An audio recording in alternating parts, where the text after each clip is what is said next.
J'ai été une fois invité par une réunion qui m'a chargé de trouver un terrain pour leur foyer.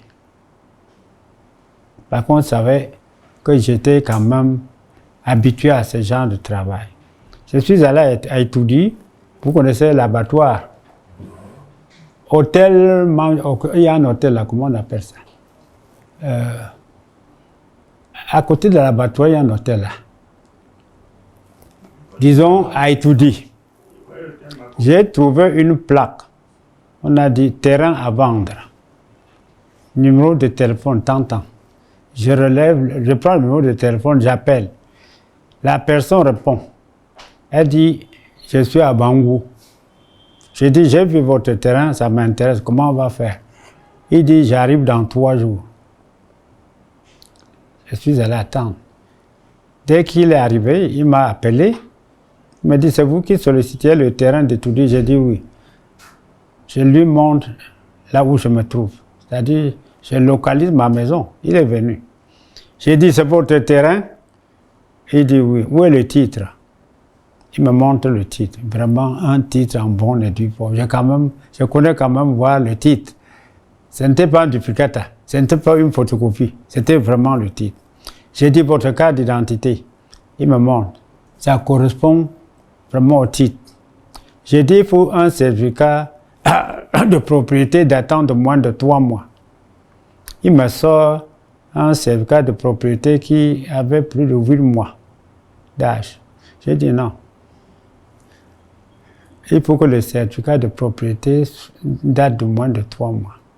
Après une semaine, il m'a apporté un certificat de propriété en bonne et due forme. Donc, à mon avis, j'ai fait des enquêtes. Le terrain était bon. C'est-à-dire, on pouvait vendre. Je suis allé présenter les documents à la réunion. On a dépêché d'autres personnes pour qu'on aille voir. Une commission, quoi. La commission est partie voir le terrain. On a dit que ça répond aux normes. Mais ce qui a été compliqué, que le terrain était à 11 millions. Or, la réunion n'avait que peut-être 4 millions en caisse. Donc, on ne pouvait pas. Parce qu'on n'avait pas l'argent. Pour moi, l'opération était terminée. Moi, je suis resté tranquille. 2 mois après, j'étais en deuil au village. Je reviens, madame me dit qu'il y a une dame, c'est une de ses amies, avec qui elles ont grandi ensemble, à Mandjou. Je connais bien cette dame. Je la connais bien. Elle venait souvent à la maison. C'est une de nos belles-sœurs. Elle me dit qu'elle a son fiancé qui est venu de France. Ils veulent le terrain. Elle est venue parce qu'elle sait que moi, je m'y trouve dans les affaires de terrain. Comme madame connaissait ce dossier, madame est partie lui montrer le terrain là. Elle a dit c'est bon. Quand je suis rentré, elle vient me voir. J'ai dit allons voir. Elle dit non, madame m'a déjà montré. J'ai dit bon. J'appelle le monsieur, le type qui est venu de... Oui. Il vient, je le présente à ma belle-sœur et son show. Ils discutent jusqu'à tomber d'accord sur le prix de 11 millions. Eux-mêmes vont au Carrefour, ils font la photocopie du titre. Eux-mêmes vont aller vérifier à la conservation. J'ai dit ma sœur là, et son mari. Ils sont partis vérifier. C'était 2 semaines après, ils sont venus dire non, c'est bon, il faut qu'on s'engage. Sa dame voulait déjà payer l'argent. J'ai dit non, madame, c'est même pas comme ça que ça se passe. Vous devez trouver un géomètre qui va faire le dossier technique et vous irez payer l'argent sur le notaire. Selon l'ordonnance 74 que je connais, n'achète pas le terrain au quartier. Ça se passe devant un notaire. Bon. Vous connaissez un géomètre? Ils ont dit non. Je leur ai présenté un géomètre que je connaissais. Ils sont partis, ils ont payé 150 000. On a fait le dossier technique. Le géomètre a travaillé pendant 3 jours, en plein quartier. C'est en plein quartier, non? C'est pas en brousse. Personne n'a inquiété le géomètre pendant qu'il travaillait. Le géomètre finit son travail, il remet le dossier technique. Maintenant, je demande, vous connaissez un notaire? Ils disent oui. Notre notaire est en face de Camer. Moi, je ne connaissais pas cette dame. Donc, ce sont eux qui ont choisi le notaire. Ils sont partis chez le notaire pour verser l'argent. Non, j'ai oublié quelque chose. Son mari m'avait posé des questions. Parce qu'il m'avait posé la question de savoir combien on peut payer chez le notaire. Je lui ai dit à peu près 25% du coût. Il demande, est-ce qu'on peut sous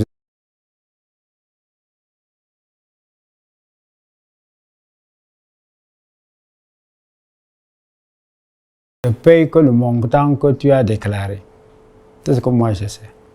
Donc, arrivé sur le notaire, il y a eu deux problèmes. C'était le clerc du notaire qui a demandé, parce que le clerc du notaire, c'est le notaire qui est bien placé pour voir avec technique les erreurs qu'on peut trouver. Sur le titre, le monsieur était né le 17 août 2074, quelque chose de ce genre. Hein? J'ai dit sur le titre, mais sur la carte d'identité, c'était né le. Vous voyez qu'il y a nuance. Parce que partout, ça devait être le ou bien vert. Vous voyez la différence? Donc, le clerc du notaire a quand même vu ça. Il demande au monsieur, pour que le dossier passe, il faut un certificat d'individualité. Le certificat d'individualité, c'est quoi? C'est un papier que vous faites au commissariat avec deux témoins qui disent que le monsieur là, qui est né vert, et le monsieur qui est né là, c'est la même personne. Donc, il faut le témoin. Or, comme ce monsieur ne pouvait pas avoir deux témoins, bon, il a dit au clerc du notaire qu'il ne pouvait pas. Donc, le clerc du notaire a su qu'il y avait du faux dedans. Il lui a demandé 1 500 000. Le monsieur a donné 1 500 000. Bon, il y a des gens qui sont au carrefour, là, ils fabriquent n'importe quoi. C'est-à-dire, il fait un certificat d'individualité. Le premier témoin n'est autre chose que toi-même. Vous voyez que ça ne donne pas. Le deuxième témoin, il n'y avait même pas. Donc, quand tu regardais, vraiment, c'était du faux. C'était du faux. Malgré ça, le notaire, on a passé l'acte. Et nous, moi, je n'étais pas au courant de ça. Moi, ça, si le notaire passe l'acte, c'est que c'est bon. Maintenant, la femme verse l'argent. Et en versant l'argent, on dit qu'on a acheté le train à 6 millions au lieu de 11 millions. C'est-à-dire qu'il a sous-estimé pour ne pas payer les frais. Le notaire calcule le coût, même l'enregistrement, c'est en fonction du montant que tu déclares. Donc, quand tu dis 11 millions, 25% de 11 millions, c'est supérieur à 25% de 6 millions. Vous voyez, non? Donc, l'acte passe bien. La dame, ils achètent le terrain. Ils vont béner un camion de sable, un camion de gravier. On voulait déjà commencer les travaux. Le lendemain, on voit qu'on a barricadé. Quelqu'un a mis là, ce terrain appartient à tel. Hein? Le nom, c'est toujours le même nom, mais ce n'est pas la personne là. Il brandit son titre, c'est toujours au même de où il a capé du prénom, c'était ça. Merde. C'est une femme qui arrive. Elle dit que c'est le terrain de son mari. Son mari est paralysé, il est à Vertois. Le problème se crée là-bas. La dame là, elle se dit donc, moi, je connaissais que c'est du fou. J'ai été interpellé. C'est pour vous dire les risques attachés à ce truc-là. Bon, on est parti partout. Finalement, je me suis retrouvé à Konangui, je vous dis.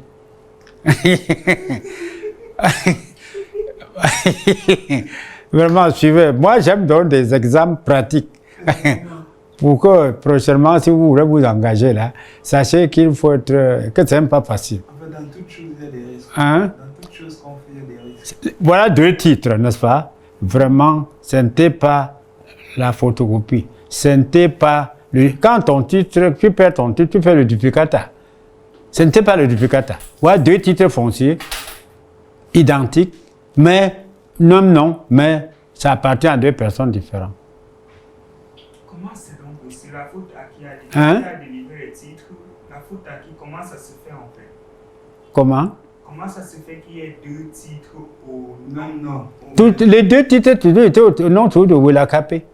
Au même nom, mais aux deux personnes différentes. C'est fort. Oui, parce que celui qui est venu chez moi pour vendre le terrain là, vous comprenez? Il doit y avoir sûrement une connaissance là-bas.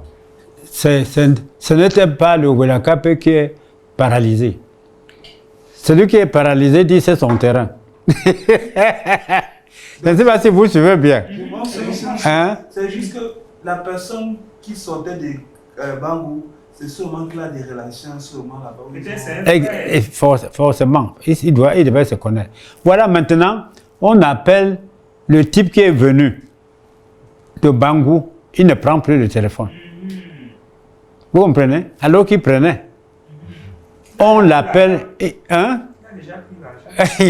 C'est là où la femme dit que vraiment, j'ai monté le coup.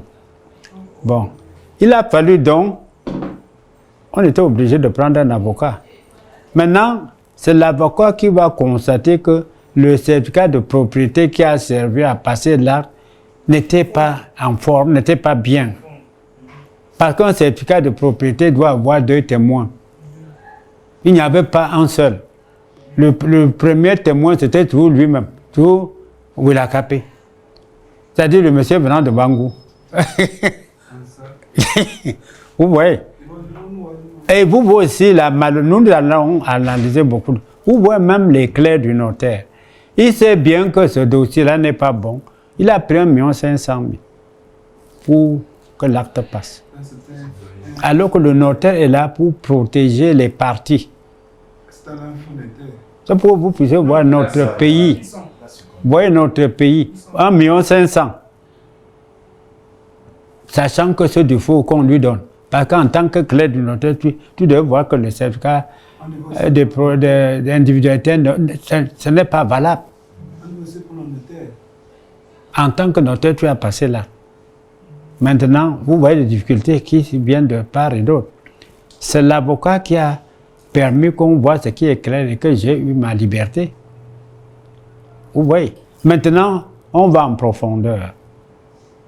On constate que les titres là, c'était scanné. Vous qui faites le machin. C'est-à-dire, tu prends ton titre, on scanne. Ce n'est pas la photocopie. C'est-à-dire, quand tu vois, l'original, il y a le cachet en rouge. Il a scanné, même sur les deux titres, vraiment, quel que soit le cas, tu ne peux pas savoir quel est le vrai titre qui est là. Donc, je suis allé au quartier, dans la zone là, pour me renseigner. Quelqu'un me dit, donc vous ne savez pas ce qui se passe ici. Le monsieur que j'avais interrogé me dit, c'est fréquent ici. Et le monsieur paralysé, c'est un géomètre expert qui est retraité. Vous comprenez? On l'appelle au tribunal, il ne vient pas, il dit qu'il est paralysé, il prend un avocat. Il a payé 600 000. Si tu es même paralysé, tu peux prendre le véhicule, non? Si tu dépenses 600 000 pour prendre un avocat et tu ne viens pas, ça dit tu sais ce qui s'est passé. C'est lui qui a scanné son titre. Et il cherchait les gens. Il cherche quelqu'un qui a un âge qui correspond à peu près à l'âge qui est sur le titre. Donc on me dit que c'est fréquent dans ce quartier. Et tout dit. Vous voyez les risques. Donc vous pouvez être même de bonne foi. Vous vous retrouvez même en prison pour un truc que vous ne connaissez pas. Il faut qu'on tire les leçons là-dessus. Vous voyez, même le notaire, ça ne donne pas. Même le vendeur, ça ne donne pas. Vous voyez, il a fait ça, il a eu l'argent. Le vrai Wilakapé là, c'est lui qui a envoyé le titre de Bangou pour vendre le terrain. Oui, je vous dis, c'est ça. Ils se connaissent. Ils se connaissent. Comme l'argent est déjà là, on l'appelle, ne vient pas. Et finalement, vous voyez ce qui s'est passé. Comme les notaires sont assurés, on sait que le travail des notaires, c'est compliqué. Ils payent une assurance pour ça. Quand ça s'est passé comme ça, on a convoqué le notaire. Parce que l'acte que son clerc a posé, c'est le notaire en personne qui est responsable. Juridiquement et dans tous les domaines. On a convoqué le notaire au tribunal. C'est une femme. vraiment, elle a été surprise de voir que son clerc a posé cet acte-là. Et quand elle a vu ça, elle est partie, la dame, ma belle-sœur là, est partie voir le notaire. Quand elle m'a su que c'est le notaire qui avait tort. Le notaire dit, madame, voilà, vous avez déclaré 6 millions. Je vous donne, allez au secrétaire, on vous donne vos 6 millions. Les honoraires, c'était 2 millions. Allez là au secrétaire, on vous donne 8 millions. La femme refuse. Elle se dit qu'elle va me poursuivre parce que j'avais donné le conseil à son mari qu'il pouvait sous-estimer. Ou ouais, non? Que c'est moi qui avais dit au monsieur, qu'il pouvait sous-estimer. Moi, j'ai dit, je ne peux pas mentir. Je lui avais donné des conseils. Qu'il y a des gens qui sous-estiment. Si vous sous-estimez en cas d'expropriation, on vous donne que ce que vous avez déclaré. D'autres me disaient de mentir. J'ai dit, je ne peux pas mentir. J'ai dit ce que j'avais dit. Je lui avais donné les conseils. Donc la femme voulait donc, parce qu'on lui remboursait 6 millions, plus 2, ça devait faire combien? Maintenant, elle a payé les honneurs 2 millions, plus 11 millions. La différence, c'est 5 millions, non? Vous suivez bien? Donc, vous voyez qu'avec son mari, perdait 5 millions. On voulait donc que je paye les 5 millions. Là. C'est pour ça que j'ai été interpellé. Vous voyez? Maintenant, ils sont venus me voir. J'étais à Konengi, je vous dis, j'étais à Konengi. On a vu ma famille. On dit, bon, on va vous donner les 5 millions pour qu'il soit libre, puisqu'il a donné le conseil. On a vendu 3 millions. La femme refuse. Vous comprenez? Elle dit qu'elle veut les 5 millions une fois. De la prison, comme j'avais le téléphone, j'ai dit, ne lui donnez pas les 3 millions. Je veux qu'on verse au greffier. Vous comprenez? J'ai dit en prison, je ne souffrais pas. J'étais bien encadré. J'ai dit, ne donnez pas. Mais j'ai appelé le téléphone. Et quand la femme a refusé, j'ai dit, c'est le bon Dieu qui a voulu. On est parti donc déposer les 3 millions au greffe. Non, au moment de... Pardon, je vous dis, le magistrat qui s'est traité l'affaire, il était de connivence, on l'avait aussi corrompu. Autant de choses. Au lieu d'aller verser 3 millions qu'on avait dit, il dit qu'on aille verser 4 millions. Avant 17h, madame avait déjà trouvé 1 million sur le toit, ça faisait 4 millions. On est parti verser au greffe. Mais quand on verse au greffe, c'est à mon nom. Vous suivez, non? Maintenant, quand l'affaire déclenche comme ça a déclenché, là, si la femme prenait les 3 millions, là, l'affaire devait finir là. Puisqu'on disait que j'ai été complice. J'ai poursuivi et le notaire et l'autre. Et les deux, il a capé. Donc j'étais de connivence avec qui? Vous voyez que c'est le notaire qui était fautif. Donc le notaire a voulu rembourser l'argent de la femme. Il dit non, il va me poursuivre pour que je paye les 5 millions. Finalement, quand je suis sorti, j'ai récupéré mes 4 millions. Elle est partie chez le notaire toucher ses 8 millions. Voilà, je ne sais pas si vous avez bien compris. Si quelqu'un n'a pas bien compris un endroit, voilà, je vous dis un cas pratique. Un cas pratique, c'est pour vous dire l'affaire de terrain. C'est succulent, mais il y a trop d'embûches, il y a trop de risques. Si demain vous voulez faire ça, vraiment, on ne vous décourage pas, mais sachez qu'il y a des risques dedans. Voilà un premier cas. Pour l'affaire de terrain, il y a aussi ce qu'on appelle convention.